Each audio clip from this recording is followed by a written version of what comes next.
belajar dengan siapa ya? Pak Fadil. Untuk materinya itu materi tentang apa? Konflik dan integrasi. Kita nggak akan lanjut dengan konflik dan integrasi, tapi kita akan dulu materi yang baru ya. Baik. Bapak buka dulu.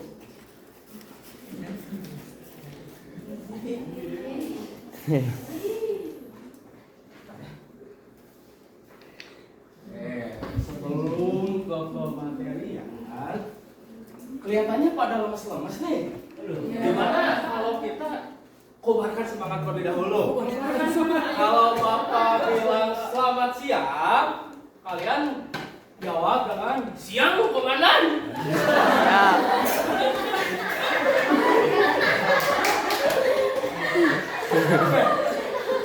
Baik Pak. Siap salah, Pak. Siap salah. Selamat siang. Siap, komandan. Semangat. Ini sebelum masuk lagi ke pematerian, kita kan tadi udah semangat nih. Apa kita coba yang belum? Ada yang tahu? Berdoa Pak, berdoa. Tuh, dari dan pamit betul. Sebelum berdoa kita absen dulu atau berdoa dulu? Berdoa. Baik. Bapak ingin satu orang untuk memimpin doa. Kasih Pak. Oke, karena itu oleh pamit maka Arsi Siapa? memimpin doa. Siap, perkenalkan. Oke, teman-teman, sebelum mulai pembelajaran, langkah bagi kita berdoa dalam hati. Berdoa dimulai.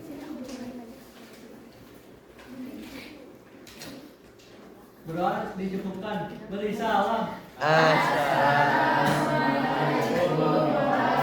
warahmatullahi wabarakatuh. Baik, terima kasih Arsi udah memimpin doa pada siang hari ini.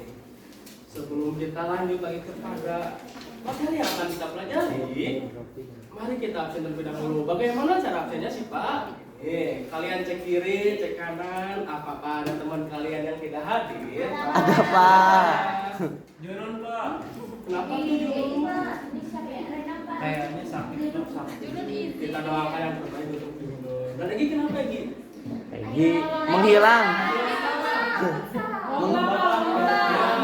Kalian harus seperti Egi yang sering berlomba di luar. Kita doain menang Pak. Gue mau, Pak. Kita doakan yang terbaik untuk Egi sini. Amin. Oke. Kita akan berbicara tentang dinamika kependudukan. Mungkin beberapa minggu yang lalu kalian pernah belajar dengan Ibu Sabina Lutfiah terkait mobilitas sosial. Nah, dinamika kependudukan itu 11-12 dengan mobilitas sosial karena masih satu lingkup sub tema di dalam. Oke, sebelum kita lanjut ke konten, kita akan ada tujuan pembelajaran. Apa sih tujuan pembelajaran dari materi ini? Yang pertama itu setelah mengikuti pembelajaran hari ini, siswa bisa menganalisis terjadinya dinamika kependudukan Indonesia. Kemudian siswa juga dapat menjelaskan apa itu dinamika kependudukan serta faktor yang mempengaruhinya. Itu tujuan yang saya harapkan ketika kalian sudah belajar di kelas ini. Dan lanjut kita ke konten. Oke. Konten Bapak menanya dulu. Apakah kalian masih ingat dengan apa yang kalian pelajari dengan Ibu Sabina terkait mobilitas sosial? Gimana? Ingat apa? Enggak Pak. Kita ulas sedikit saja ya. Mobilitas sosial adalah perpindahan status sosial yang dari seseorang atau kelompok status yang lain dalam masyarakat. Nah, ini artinya bisa dalam vertikal horizontal. Nah, itu kan dijelaskan hasil pembedaan status sosial nggak bisa menjadi lebih tinggi, lebih rendah, bahkan tetap sederajat. Contohnya ketika kalian mendapatkan amanah yang sebelumnya kalian hanya staf biasa dan diberikan amanah untuk menjadi pimpinan. Nah, itu merupakan mobilitas vertikal atau status sosialnya menjadi lebih tinggi. Karena mobilitas sosial bukan lingkup materi kita yang akan pelajari, maka selanjutnya kita langsung lanjut aja ke dinamika kependudukan. Oke, mungkin kalian pernah di rumah kalian ada yang melahirkan, tetangga, saudara ataupun ibu kalian. Pernah tidak? Mungkin saya pernah. Berarti pernah ya mengalami hal tersebut? Pernah. Bagaimana dengan kalian? Apakah kalian pernah merasakan hal tersebut?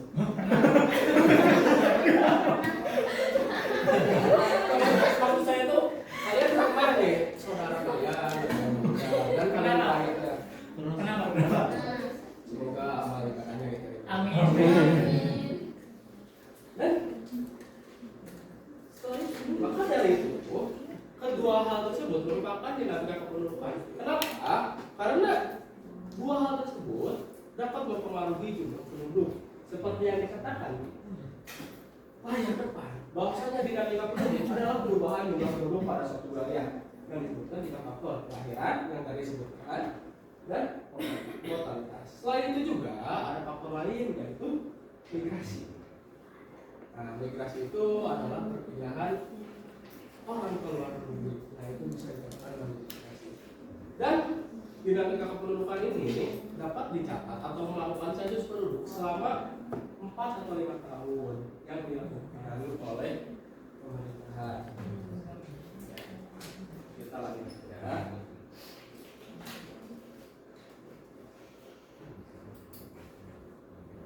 Nah, ini ada faktor dinamika yang tadi disebutkan maksudnya kelahiran.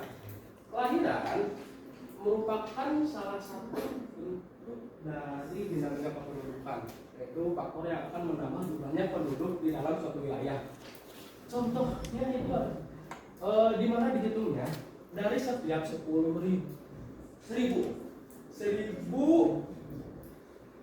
bayi yang dilahirkan itu akan tercatat ke dalam status penduduk. Dan faktor kelahiran ini tuh terbagi menjadi dua. Yang pertama faktor kelahiran yang rendah. Yang rendah ini tuh berada kurang dari 20 angka bayi yang lahir. Oke, 20. Kurang dari 20 dari 1.000 penduduk yang ada di wilayah tersebut. Nah, jadi contohnya kayak gini. Ada 1.000 orang di dalam penduduk itu.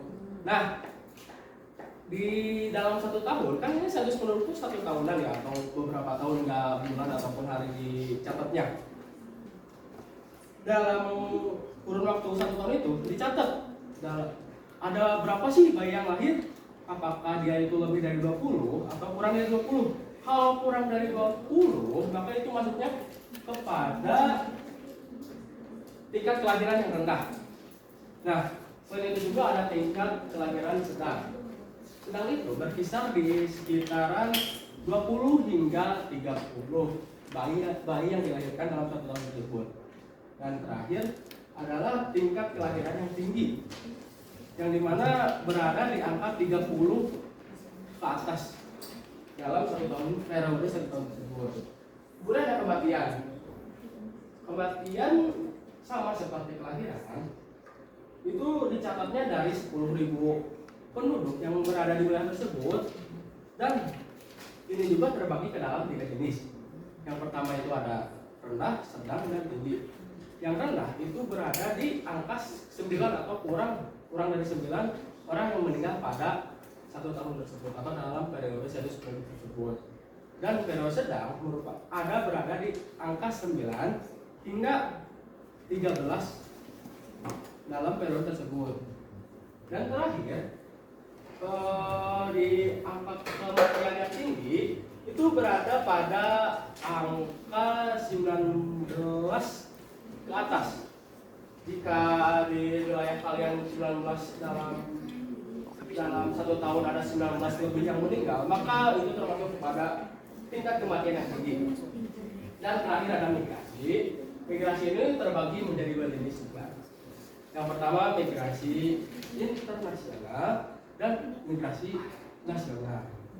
Migrasi nasional itu terbagi lagi menjadi 3, yaitu migrasi, yaitu proses masuknya orang dari luar negeri ke dalam wilayah kita. Contohnya ada orang dari negara Malaysia yang masuk ke Indonesia dan menetap di situ, baik itu menikah ataupun pekerja. Kemudian emigrasi merupakan keluarnya penduduk wilayah kita ke luar negeri. Contohnya Padli mau ke kemana Padli? Ke luar negeri? Jepang. Padli ke Jepang mau kerja. Nah itu udah masuk ke emigrasi. Dan terakhir dalam jenis migrasi internasional yaitu remigrasi, yaitu kembalinya penduduk asli ke tempat wilayahnya. Nah tadi kan Padli mau ke Jepang tuh. Nah ketika sudah selesai urusannya di Jepang, Padli pasti bakal kembali lagi ke Indonesia. Nah itu dinamakan remigrasi. Dan untuk migrasi nasional itu terbagi menjadi 4. Yang pertama ada transmigrasi. Nah ini transmigrasi biasanya menjadi program pemerintah teman-teman, anak-anak. Nah apa itu transmigrasi? Ibaratnya jauh kan penuh nih. Kita tahu nih bahwa Jawa itu penuh. Di Bandung kan termasuk Jawa Barat ya. Penuh banget kan, macet, seperti yang kalian alami. Nah, pemerintah mengadakan program transmigrasi. Transmigrasi itu memindahkan wilayah penduduk yang berada di wilayah yang padat ke penduduk yang wilayahnya tidak atau sedikit penduduknya. Ibaratnya penduduk Jawa dipindahkan ke Papua sana. Nah, itu masuk transmigrasi. Dan transmigrasi nasional juga masuk kepada ada jenis urbanisasi. Urbanisasi merupakan sebuah aktivitas perpindahan dari penduduk desa ke kota.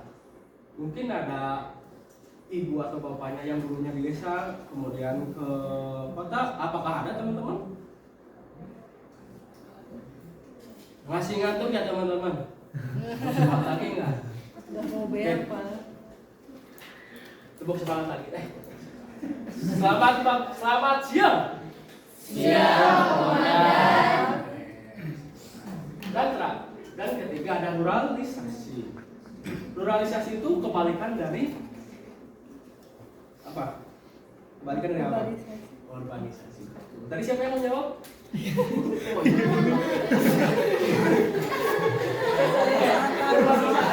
Ruralisasi adalah ketika masyarakat kota pindah ke kampung. Biasanya itu orang-orang yang udah sukses di kota dan kembali di kampungnya untuk mendapatkan pengalaman yang adem.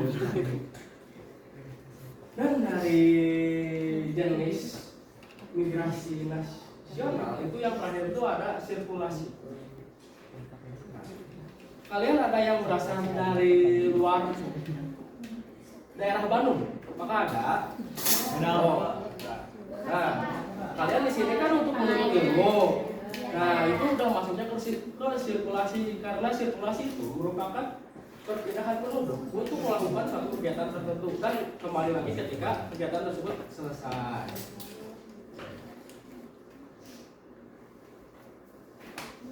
Karena faktor sudah beres, maka kita lanjut ke piramida penduduk. Nah, piramida penduduk ini dapat terbagi menjadi 3 jenis, yaitu piramida ekspansif, stasioner, dan piramida 2 konsumtif. Nah, dari piramida ini dapat dikatakan bahwasanya piramida ekspansif itu dapat dilihat di sini. Usia muda atau yang di bawah kurang dari 5 tahun itu bakal lebih banyak dibandingkan usia yang tua. Artinya tingkat kelahiran itu semakin tinggi dan tingkat kematian itu juga rendah. Nah, biasanya ini ada di negara-negara yang sedang berkembang di Indonesia, di mana angka kelahirannya selalu tinggi. Kemudian ada piramida dewasa atau stasioner, yang dimana kalau dilihat dari bagan ini, usia muda dan usia tua itu tuh sejajar, selaras. Yang artinya kelahiran ataupun kematian itu tidak ada yang lebih tinggi ataupun lebih rendah. Yang artinya mereka sama-sama selaras. Dan yang terakhir adalah penduduk tua, yaitu konsumtif. Bisa dilihat juga di bagian ini, kalau bisa angka kelahirannya yang sangat rendah dan angka kematiannya juga sangat rendah.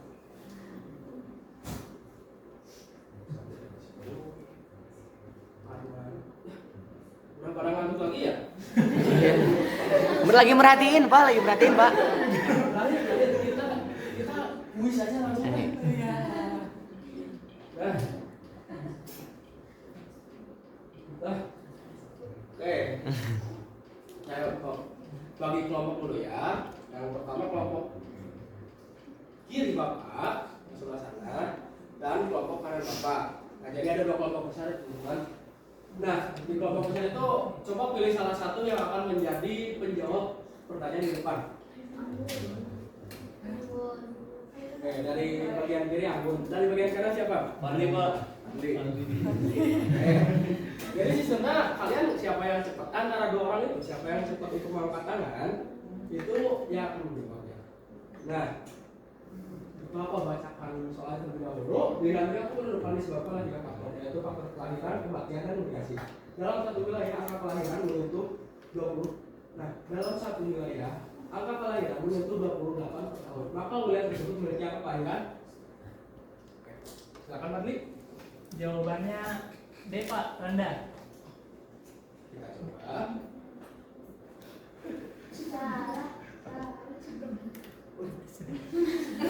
Salah Fadli. Sesat dong. Kita berikan kesempatan kepada Anggun. Maaf teman-teman. Angka kelahiran mencapai 28 per tahun. Ya. Sedang. Kita terus ya.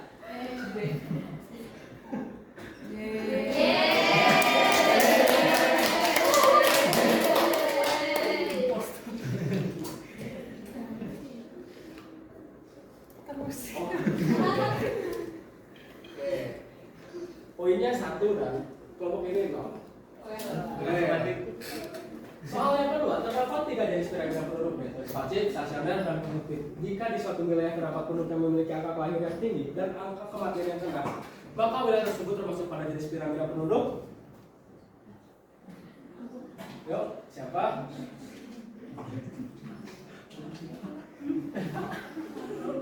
Silakan, Fadli. Saya mencoba lagi Pak.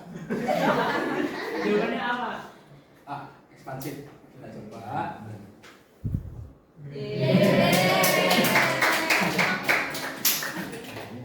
Terakhir. Soal ketiga. Terdapat 3 jenis penduduk. Nah, ini sabar.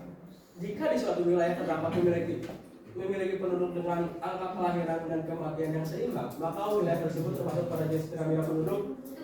Oke, silakan. Stasioner. Kita coba ya.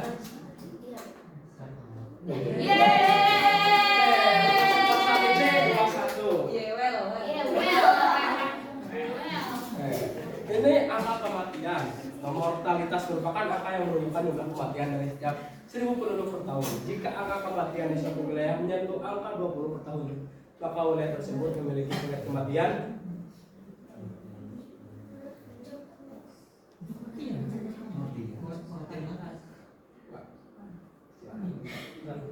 Baik Pak Rendah. Bentar.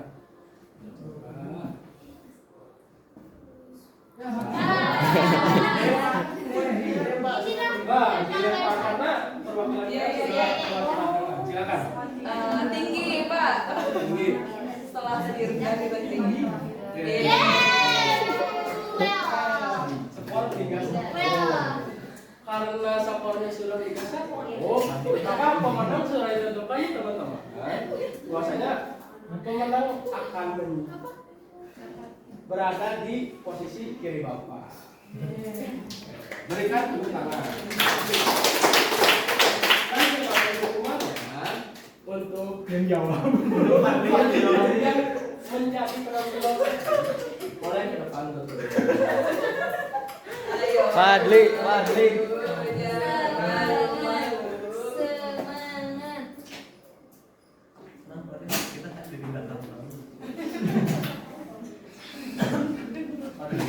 Coba kamu bermigrasi.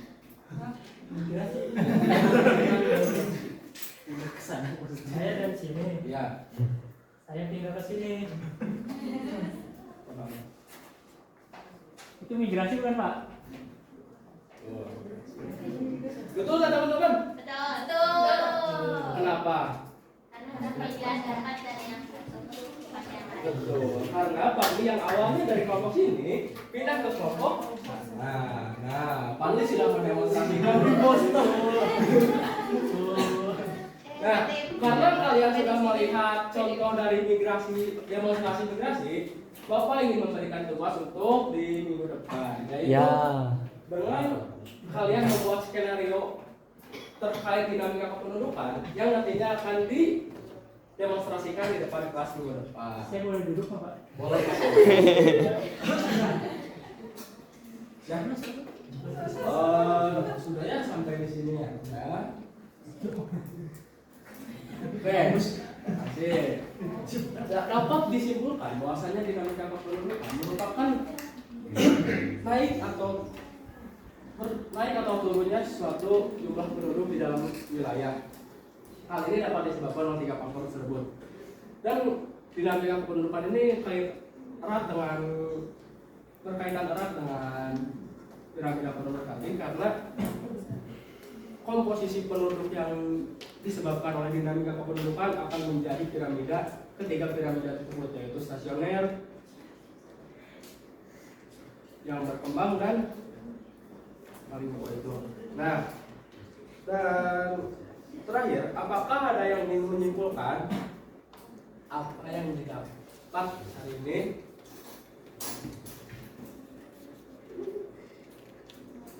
Halo,